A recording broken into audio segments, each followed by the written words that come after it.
Welcome, everyone. I am LaNissir James. I'm one of the high school educational consultants here at HSLDA, and I am delighted to be joined with Lillie Schmidt. She is from our HSLDA Online Academy, and today we're going to be talking to you about test prep and college admissions testing.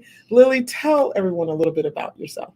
Sure. So I am a homeschool graduate. I was homeschooled K through 12 and then went to college and all that fun stuff. And now I have the honor of supporting homeschooling families in their journeys, learning about all the different things there is to learn. And I'm so delighted to be here and talk to you guys about college admissions tests. This is going to be so exciting. And I'm LaNissir James, a homeschool mom of 7. We've graduated 3, and we have number 4, who's a rising senior, and our youngest is in 1st grade. It's never a dull moment in the James party of 9, and we're excited. We want to find out who you are and where you are in the world joining in, and we want to get a feel for what grades your students are in. Do you have high school students, middle school, elementary school? And we also want to hear from people who have, say, rising 11th graders and 12th graders. We really want to connect with you today.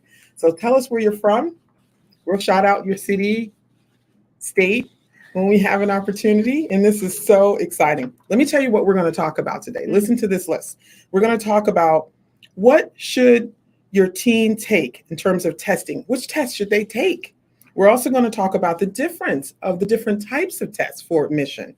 And of course, we're going to talk about the test scores and how they can provide scholarships and financial support. Everybody wants to know about that, right? Mm-hmm. So we're going to get started. We want to find out where you're from.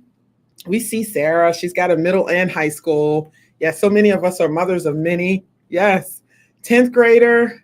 Wonderful. You're evaluated in Florida. And Michelle says all of the above. We know about that. It's a full house right there.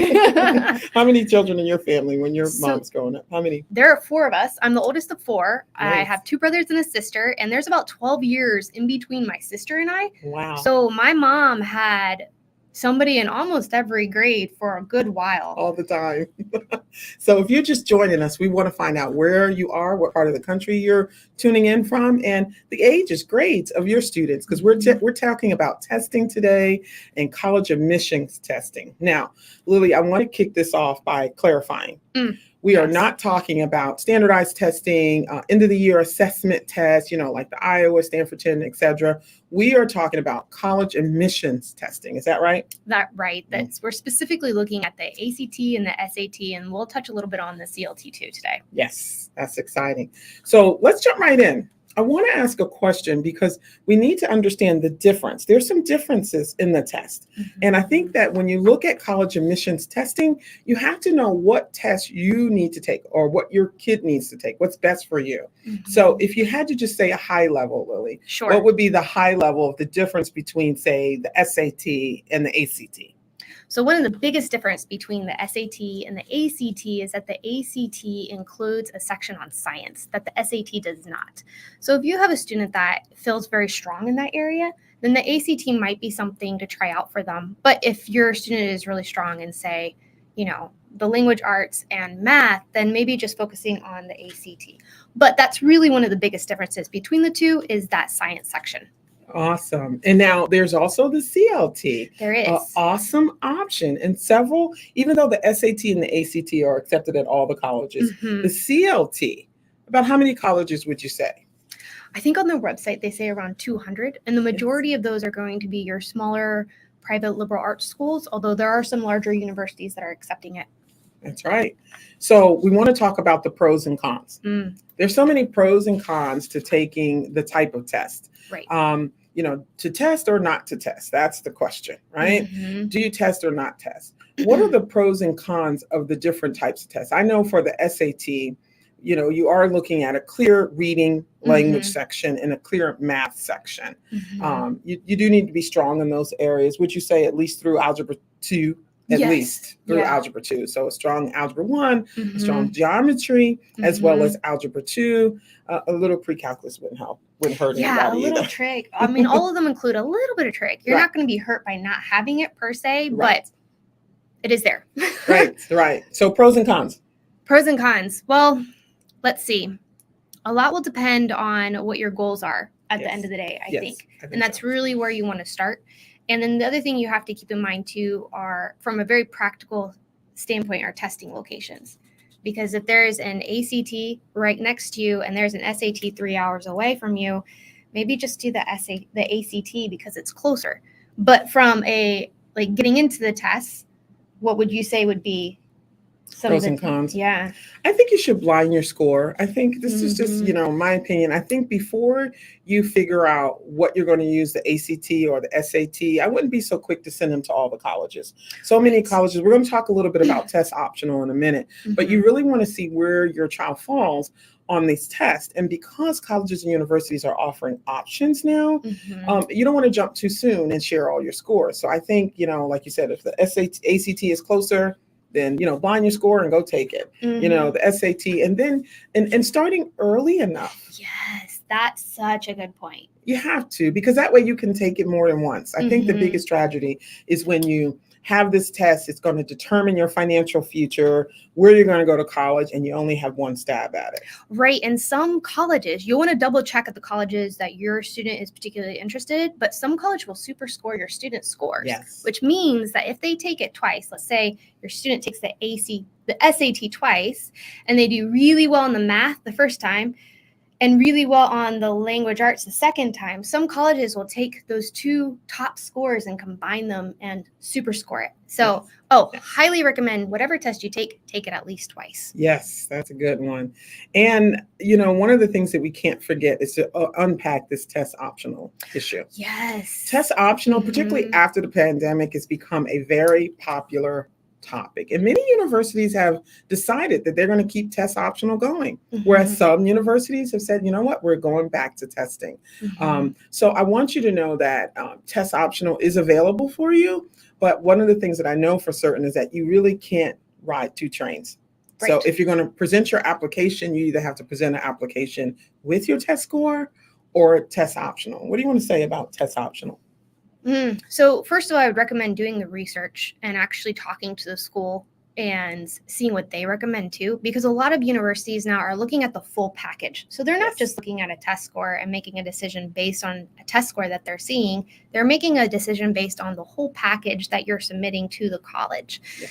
So looking at it from that perspective, keep in mind it's a full package. It's not just one element.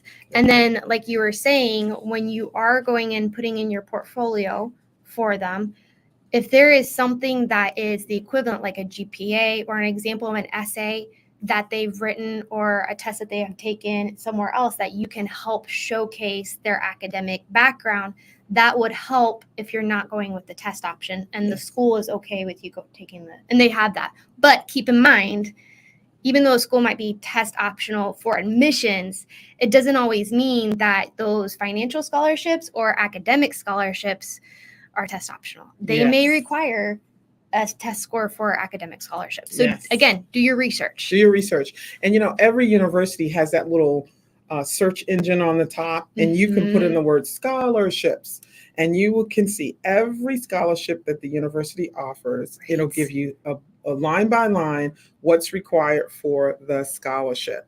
One thing I want to say about test optional, you said so many good things, Lillie, is knowing what package is best. And we keep saying this package. So I want to just go over some of the things that are important. A great transcript. And that's why we want you to connect with us at HSLDA, our educational consultants who can help you with making sure you have a great transcript. Also, knowing the law for your state. Our HSLDA attorneys can help you with that as well, because some states require testing, right? Yes. So you want to make sure that you connect with us. And if you're a member, we're here waiting for you to call us. So we want to connect with you. So that test optional has so much to do with where you are in this whole process. One thing also I want to mention is that the whole package includes a transcript, a high school resume, with your extracurriculars on there. And it'll show, your volunteer service. So I think, Lillie, when you say package, that's what you mean, like not just the application. Clarifying. Yeah. And to get a hold of us, you can go to our website, and a lot of this information is found on our website, including phone numbers and emails to get a hold of our wonderful consultants. Yes, yes. So let's move on. Is one college entry exam more widely accepted than others? So right now, the ACT and the SAT are both pretty much accepted at any college or university. Right. So, Okay. The CLT is relatively new. The ACT was started in the 1920s, I think, and the ACT was 1950s maybe. So they've had a lot of traction, and the CLT is slightly newer, so they're still working on gaining those. Right. But yeah. Well, let's get back to something you brought up. Okay. The test and the scholarships. Yes. People want to talk about that. They're like, wait a minute. Will I not get money if I don't test? Right. Or vice versa. If I test, I won't get money. Let's just talk about the importance of testing as it applies to scholarships. Can you dig into that a little more? Sure. So there's a variety of different scholarships available through colleges. There's a variety of scholarships available outside of colleges too, like private scholarships and things like that. But within a college, you'll often see financial scholarships, so financial aid oriented type of scholarships. Yes. And then you'll also see your academic scholarships. And then there will be some others like leadership scholarship, music scholarships, more specific, what would you say, like specialized type scholarships, maybe? Merit-based, presidential. Right. Yes, yes. If you see anything that's academically oriented, sometimes there will be a minimum score, test score associated with that. And you can usually find those on the college's websites. Yes. So if you're looking at strategically while your student is taking the exam, how many times, sometimes there will be a range. Like you can actually look up and search average scores for colleges and see what their ranges are, and even go to their academic scholarship websites or merit-based website information and see where their where those are in the range, and then try to get the scores somewhere in one of those ranges. Yes. So there's not necessarily a magic number, which I hope is very nice to hear, but that will help you strategically and your student strategically think through, like, what kind of a score are you looking for? Yes. And you've had quite a few students go through this process. So yes. I'm sure you have some great tips. Yes. So and everything you're saying is spot on, Lillie, just about really doing your homework and doing your research. And there's also different times to apply to school, from rolling admission to, early admission to early decision. I think all of those issues matter. And so one of my hottest tips about college bound, and we're very much a college bound family, is to not underestimate that colleges are really only looking at 9th, 10th, and 11th grade. See, 12th grade is in progress when all the applications are due. Yeah. So you're looking at 9th, 10th, and 11th grade, and paying attention to your unique electives as well. I mean, we understand the 4 core, the 5 core: English, math, science, history, foreign language. Right. But what else are you taking? If you're interested in a computer science program, degree program, you should see computer science kind of classes, right? If you're looking at STEM, you should see STEM classes. I think sometimes as homeschoolers, we take too long to unpack the areas that they're interested in. Right. Now, I know what people are going to say. They're like, I don't know what they're interested in. Go as far as you can see. And when you get there, you'll see more. And then you can fine tune things. Right. But I just think that unpacking something uniquely close to maybe a degree program should be something you should be doing in high school, would you say? Yeah, and we actually did a webinar a couple months ago about extracurriculars and how do you unpack those and how do you find student interest. So if you're really curious about that, I recommend going back to our website and finding that information. Yes, yes. I think that's what basically you meant about, that whole package.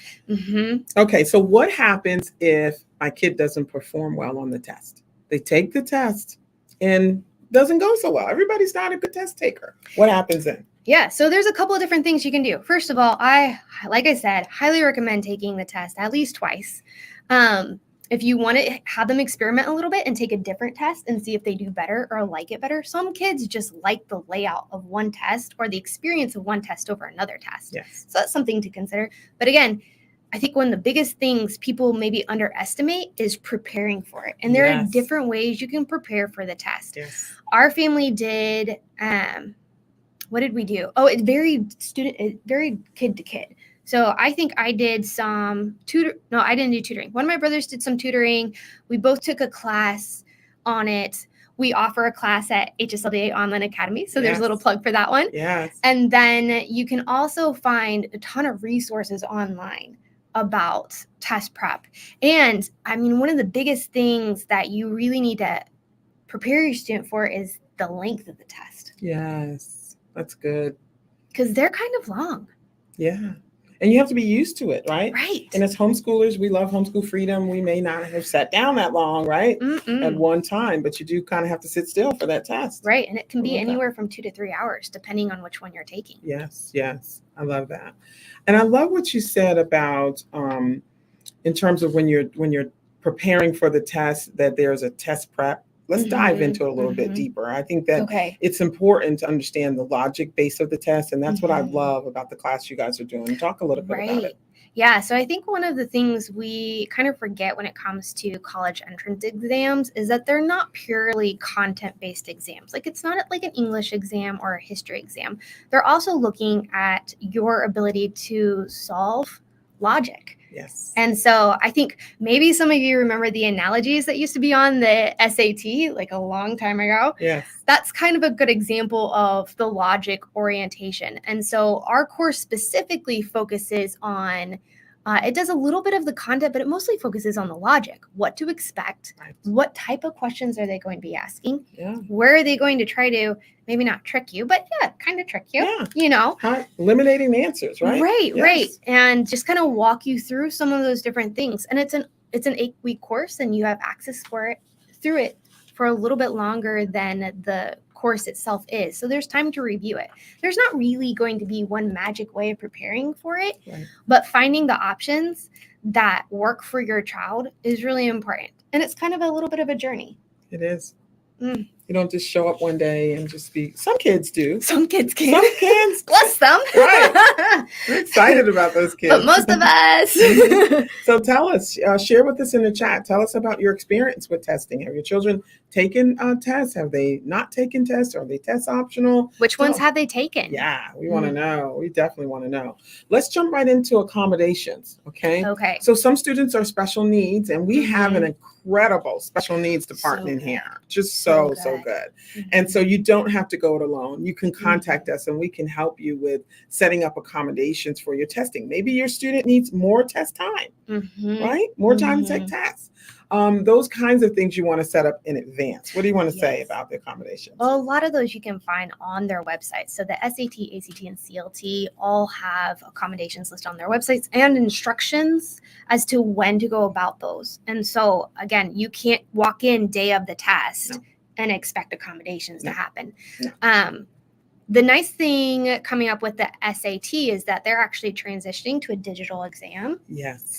Which means that it will be maybe easier for them to do some sort of accommodations, especially when it comes to, you know, what they can do on a screen, right? Make text bigger or, things like that. And then the CLT is also digital. So that already helps with some of the accommodations elements. But do your research and start early. Yes. And the digital exam, we do need to talk a little bit about that. If you're like me, I'm kind of old school. We love books and paper in our homeschool. And so when you start talking digital, maybe your student doesn't have a lot of experience of reading online, right? Right. You know, some people work with ebooks and some people don't. And so often, if they've not had this kind of experience, some exposure to that, I think before going in to take the test is, important. Absolutely. Right. Because I don't know about you, the difference between reading paper and papers in front of me versus reading on a screen, right? Making sure their vision is good. You know, all kinds of things that can affect the test on the test day. So, and of course, getting lots of rest, eating well, and all those things that you're prepared for a test day. Anything else you want to say about some of the new accommodations to testing? I think what you said was just great.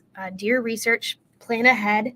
And then if, your child's taking a digital test versus a paper test, make sure they practice using the format that they're going to be testing in. Yes. So let's talk a little bit about the PSAT. Okay. Now, the PSAT sometimes can be a little confusing because the National Merit Scholarship that's tied to the PSAT is the 11th grade year. Right. Okay, so let's talk about the PSAT. But you Okay. can take the PSAT as early as what? Is I it think some people have 7? taken it in middle school. Yeah, middle school. So The PSAT is an option for you, and it's a great It way. is. And there's a lot of practice out there for the PSAT. But the National Merit Scholarship aspect to the PSAT does not count into your 11th grade year. So understand that may be a year that you're taking a PSAT and an SAT. Right. Or you could stagger them too, right? Yes. You could take the SAT, say your sophomore year, take the PSAT your junior year, and then the SAT again your senior year, or even stagger in a little lower. Yes. Or in the spring, in the fall, or something like that. Yes, yes. You have to go to the college website, because on the college Yes. website, the dates for the testing have already been printed for your area. And so having a plan in advance, kind of working back what you're going to do, it's never too early. What age would you say? What grade are you guys inviting people to your SAT prep class at the online academy? Sure. So we have a lot of freshmen and sophomores that take it, and then we'll have some upperclassmen who are preparing for a second round who will take it. But I think we've had maybe a handful of 8th graders take it too. Just to get comfortable and to understand what the purpose is. Because I think a lot of students now, even at middle school, really appreciate understanding the purpose behind what they are doing. Yes. And what the possible results could be. So helping them understand that is pretty beneficial. That's good. Well, we have to talk about this. We want to hear your questions. We're going to go to questions in just a moment. So if you have questions, be sure to post them. But I want to talk about, what if your kid's not college bound? What else? Right. College is not for everybody, right? It's expensive. It is. What are your other options? Let's talk about them. Okay. So I know you have one student who did an alternate route.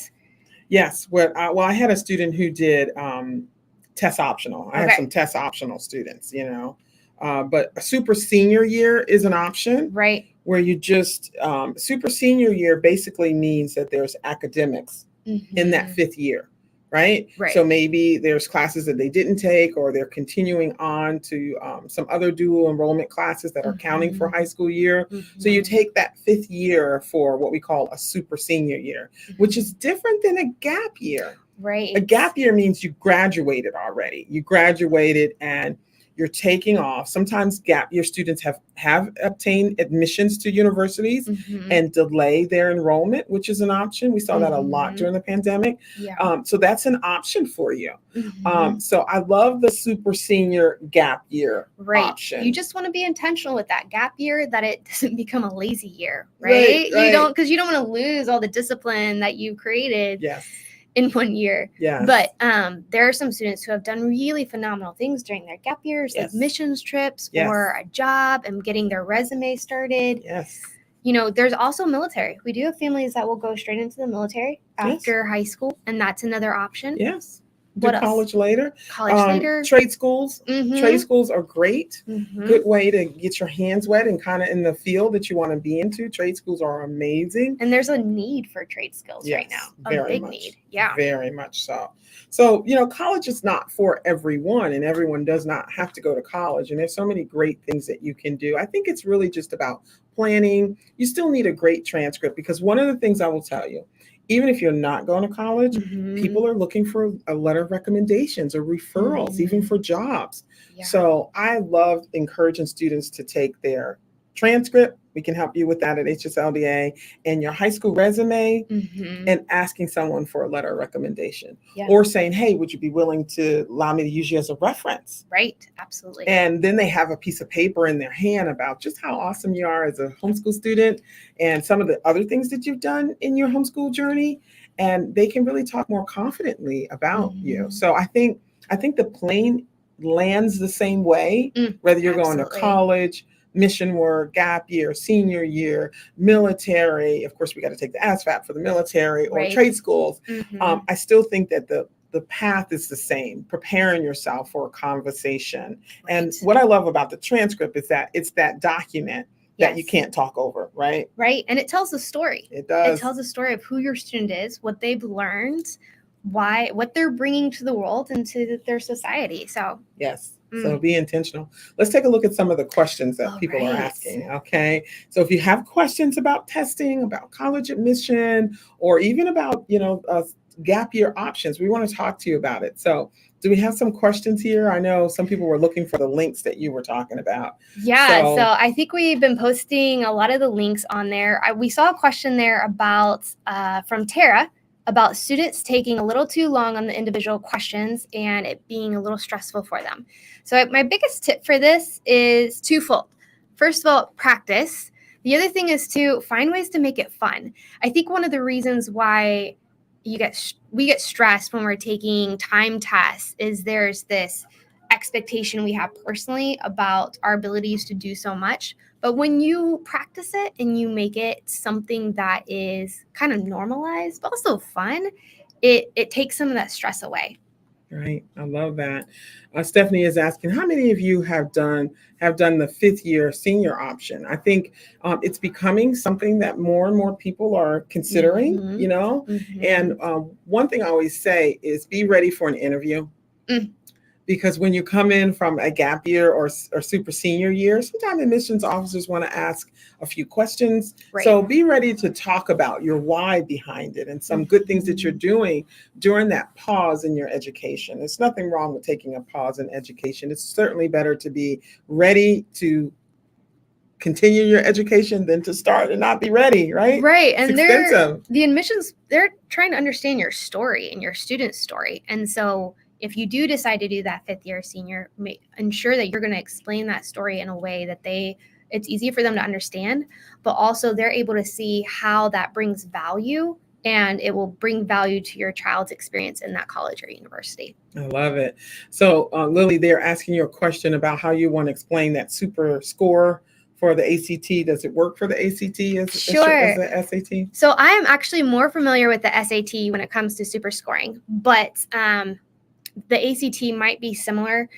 Again, you'll want to talk specifically with the college or university that your student's going to, because this is college and university specific. Not everybody does this. But basically, with the SAT, because it's so evenly split, right? You have your math and you have your English section. If you take the exam twice and your student scores a high score on the math in the first round, and then in the second round, they score better on their English and not so good on their math. But some colleges, not all, but some will take those 2 high scores and they will combine them and call it a super score. And that's the score they'll use in your student's admissions process.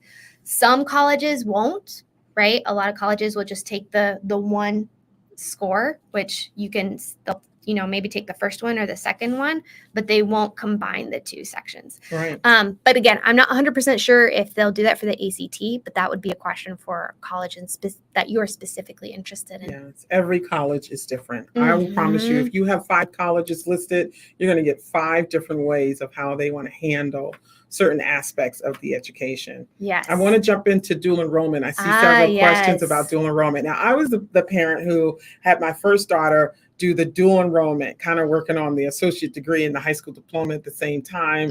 And I was real intentional with the dual enrollment in that you can take a track where you're taking what we call gen eds, general studies, and hoping that they will transfer. And then you still have to do your homework there. Right. Or you can do something. What we did was something very specific. We contacted the university to find out what our daughter needed for the pre-law program she was coming into. Now, I want to remind you that a lot of colleges have a cap on how many classes from dual enrollment that they'll transfer over. Right. Do your homework, and every university is different. So that's my dual enrollment plug. And there's so many great places to do dual enrollment. I think homeschoolers just need to allow us to be your guidance counselors. Contact us so that we can help you kind of navigate how each college will handle the dual enrollment. You can't automatically assume that every class will transfer. Oh, absolutely not. Like, no college has to accept another college's credits. So if you're not sure if your student isn't sure what they want to do, maybe dual enrollment isn't necessarily the best option. But if they are very interested in a specific college, but you're not quite sure, test the college out by doing dual enrollment. Or like LaNissir, if your student is interested in a particular area and you know that and you're kind of familiar with, and they kind of know what school they're interested in the track, then absolutely look for it as an option. If you're not sure, you can also look into AP credits or advanced placement credits as an alternative. But yeah, the biggest thing with dual enrollment is you really got to do your research and not make assumptions about what will be accepted Yes. and what isn't going to be accepted. Right. What I do love about dual enrollment is that you can perhaps take an English class in college in a dual enrollment, and then that counts as your English class for high school. Right. Right. So, and then of There is course, the overlap. dual enrollment, right, is usually a half semester or summer Right. session, not summer, maybe more like spring or fall. Right. And then that also helps you get ahead too. So for some of you who want to graduate early, we haven't talked a lot about that, but if you want to graduate early or expose your children to higher education early, dual enrollment is a great option. You know, different than say CLEP. Right. Okay. Or like you said, AP classes. Don't forget, homeschoolers can offer their students honors classes, which is also very important. And those are scored at a 4.5, you know, for the quality points. We can help you with the GPA and all of those aspects of the transcript. And I also want to do a plug for our transcript service. If you're not a member of HSLDA, you can still go to our website. In our store, we have our transcript service where you can go in. It's just about $25 and it calculates the GPA for you. I think that's the fun part about our transcript service. Well, and it gives you a format too. Yes, so you don't have to sit there and figure out what to do. Yes. Now, I know with dual enrollment, I have had parents who are concerned about their 16-year-old being in classes with a 18 and 19-year-olds. Something you can look at is online. You can also look at some high school programs who offer dual enrollment. So HSLDA Online Academy, we offer 2 dual enrollment classes with CCU, Colorado Christian University, and those are 2 of our math courses. So there are options if that is a concern, but again, highly recommend doing your research. Yes. And Delilah, I hope I'm saying it right, Ms. Wilson, she's asking the question, do you have to do a placement test for the dual enrollment? And many of dual enrollments are not requiring a placement test. Some will require the AccuPlacer, which is also owned by College Board, which is a shorter version of the reading and math. Right. But then there are also many dual enrollment programs that do not require a placement test. A lot of times they do want to see your transcript. So be prepared, you know, with a great transcript. And if you're an HSLDA member, we'll review your transcript for you. So that matters, you know, to help have another eye on your transcript. Right. So that's a good question. Do I have to test with the dual enrollment? So these are great. Is it best? You want to read that one? Sure. From Jill, is it best to ask the school the student wants to go to what scholarships they take before you go looking for scholarships? So what I would actually recommend is going on the school's website and seeing what they already have posted on the school's website. There are a lot of options that schools themselves will offer. So that's where I would start. And then if you have questions, absolutely talk to the admissions counselors, and then scholarships outside of that. You know, I got to be honest, I don't know of colleges or universities who turn down scholarships from other organizations very often. No. That's not very common. I probably wouldn't worry about that too much. Yeah. And also go to your department. So once you have decided that your student is interested in a particular degree program, well, all of them have department chairs and they happen to know about other scholarships that are available. Right. Particularly, and you know, the university wants to offer scholarships to incoming students at their university. So talking to their financial aid department and the department of where your student is looking to be a part of, whether it's the math department, the STEM department, the art department, they will know of other scholarships that they're just looking for candidates to apply for. So I think teens need to kind of come alongside of their parents and do a spreadsheet and take up some of the load, right? Absolutely. I mean, your teen should be leading the charge on this. You know, equip them to do the research, and you know, it's a great opportunity for them to start learning how to lead in a safe space with you as their guide. Yes. So I see we've got a great question from Sarah about a homeschooler going about asking for accommodations for the SAT and ACT. Any thoughts about that, LaNissir? Yeah, so with accommodations for dyscalculia or any kind of special needs, we recommend that you talk to our experts. We have experts here, Dr. Rochelle and the entire team of special needs consultants here at HSLDA, our first class. They understand all of the language that is tied to whatever accommodations that may be necessary for you. Don't go it alone. So if you're a member, call us up. and let us walk you through, some of the things that you may be getting from, the doctor's office, et cetera, that may be unique to your accommodations. And so they can walk you through those testing accommodations, those accommodations that you can also get while you're on campus, all of those. But I think you said it best, Lillie, not waiting to the last minute. Oh, absolutely. Getting these accommodations early. I think it matters so, so much. And it takes the stress out of the process. So we're here for you. And again, the ACT and the SAT and the CLT have information on their website. It's not hard to find. Yes. They make it fairly easy to find. If you have any questions about it, you can always reach out to them, or again, talk to our consultants, and they'll help you walk through some of the wording and things like that. But those are your two really solid sources. This has been so informative, and you have been amazing. Oh, well, amazing. You also. So how can they reach you? So you can reach anyone at our online academy team at academy@hslda.org. You can also go to our website and look at all of our classes, including our SAT prep course and AP courses and those 2 dual enrollment courses, and also courses in general. And we are delighted to help. You can look at our professors and instructors and read about their courses on our website. LaNissir? Awesome. Wow.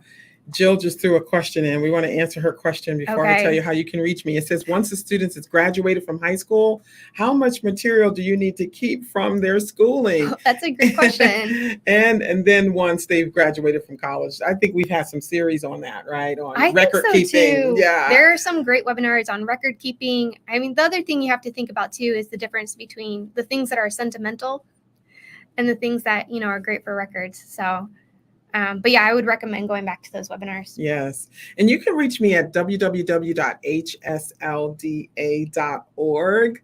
And we hope that you're a member. You can log in. You can send a message through the web to our educational consultants. You can send us an email to the educational consultants. And of course, you can call our office. And if you're interested in joining, you can go to www.hslda.org/join.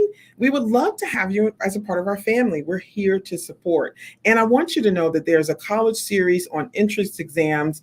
I hope that you guys will post a link to that will give you more information on how you can approach college life and the college track. We don't want you to feel fearful about this process. It's so exciting if you have the right tools. So if you have specific questions or if you need advice, please contact us here at HSLDA, our educational consultants, our attorneys who are here, the HSLDA Online Academy. We also have our compassion department. We're here to support you. So we want to thank you. This was great. This was. And thank you everyone for attending and for your comments and questions. It's really such a blessing to be able to support you guys in your homeschooling journey. I mean, it's what we do. It's why we do what we do here. So thank you. Thanks so much for joining us today. And we hope you have a great day. And we look forward to seeing you again soon. Bye for now.